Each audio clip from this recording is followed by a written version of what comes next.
Can you explain leasehold versus Freehold. freehold real Yeah. quick? Yeah.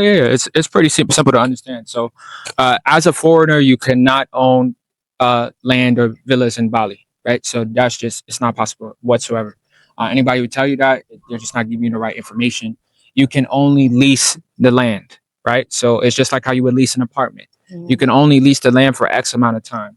Every land has different lease terms, right? So Mm. you have leasehold and you have freehold.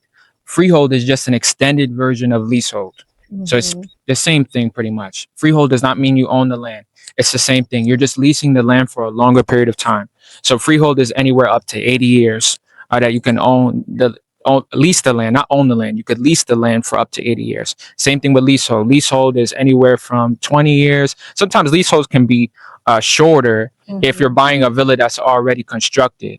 Mm. So, because there's a time limit on the leasehold, so you may come in and buy a villa that's already constructed because it's already been built for 15 years. So Oh that yeah. the time on the leasehold has now dwindled down. Mhm. So getting in a fresh pre-construction actually gives you longer leasehold That's terms, true. right? So it's better to buy pre-construction for those reasons because now you have the property for longer. Mhm. So leasehold is just saying, okay, for 25 years or for 30 years, which is usually the minimum of how long you could lease a property in Bali.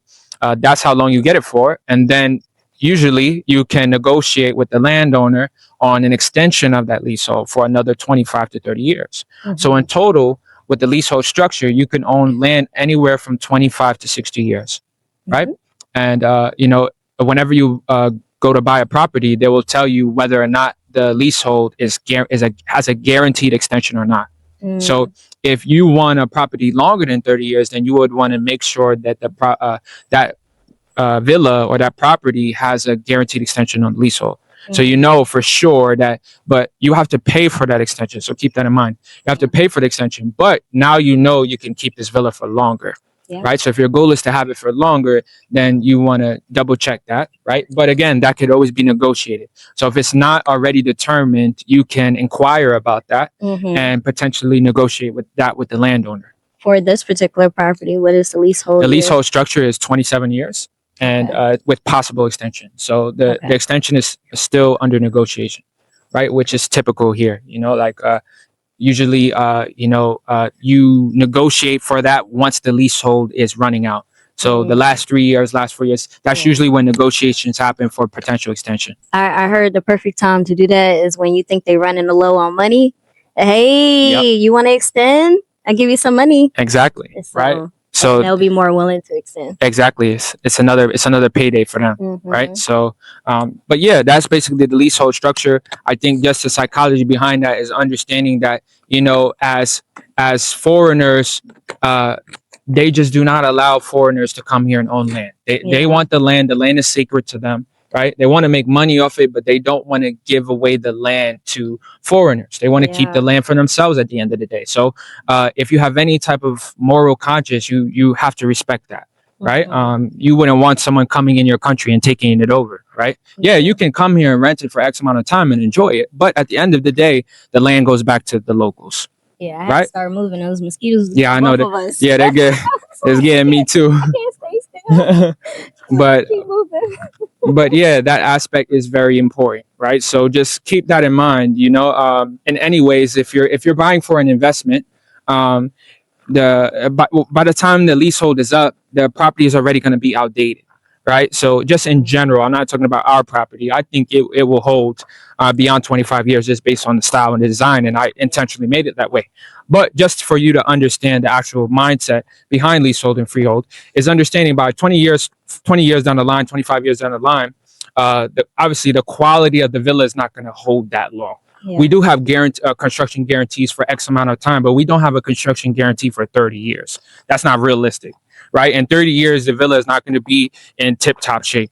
It's going to have a lot of wear and tear, right? Which we will maintenance and, obviously, make sure it's rentable. But at the end of Mhm. the day, down the line, it's not going to be as good as it was, right? So Yeah, that's normal lifetime wear and tear yeah, for real on estate in any general, yeah, most real estate investors understand that, especially for tax purposes tax purposes, yeah, with depreciation. So right, yeah. it's very understandable. Yeah. And then just understanding at that point, it's like you want to sell this property at some point, right? So that you can, one, make your money back. You want to make a flip, you want to make a return on your investment. You want to collect as much rental income as possible, and then Yeah. sell at the most optimal point so you can make the highest return. Right? And you mentioned like within 5 years of purchasing is the best time. Yes, within 5 years, because that's right around the payback period. So payback periods on average here in Bali are anywhere from 5 to 7 years, right? Ours is projected for around 5.5 years. So around that time frame, you'll have already made back all of your money from the purchase price via rental income. So that is the best time to sell, because now when you sell it, it's full profit, right? So you made your money back, right? 100%. You made your money back, every dime of the $185,000. And then you resell at a higher price, because we already have the pricing escalation. So at 185, if we increase the price by 31% just in the first year, right, you already have almost $50,000 in profit in the equity value of the property, right? These numbers are unbelievable. I don't think there's many places in the United States where No, you can get literally 100% of your profit back within the 5 years. exactly. With purchasing a property below market value, extremely, compared to US, right? And then think about it. So now all that the rental income, you made back 185, you made that back, right? The property is now worth more than 250, right? Because you also have to factor in appreciation of the land, right? So that's going to boost the price up as well. And minimum, that's around, in Nusa Dua, it's around 10 to 12% per year. So add that on top. So now you're looking at some really nice numbers when you resell, and you're looking at a hefty profit and your money back. So that's the most popular strategy here in Bali, is that. That's any competent sales agent or developer, that's the strategy they'll tell you to use.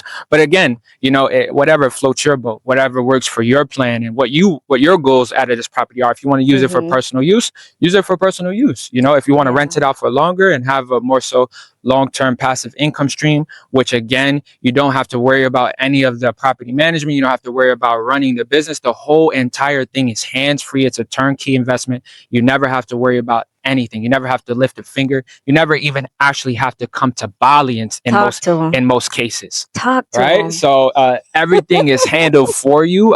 If you just want to sit back and collect money, this is the best possible investment you can make, or even if it's for personal use, right? So you can come here and enjoy the property when you want to enjoy it. All those terms can be negotiated. And from there, whenever you're not here, you have a revenue stream. You have passive income coming in. And you don't have to worry about maintenance. You don't have to worry about tenants. You don't have to worry about marketing. You don't have to worry about all these things that you would have to do, in most cases when dealing with real estate in Bali. I mean, real estate in the U.S. Right? So yeah, just keep that in mind. She could tell you a little bit about that.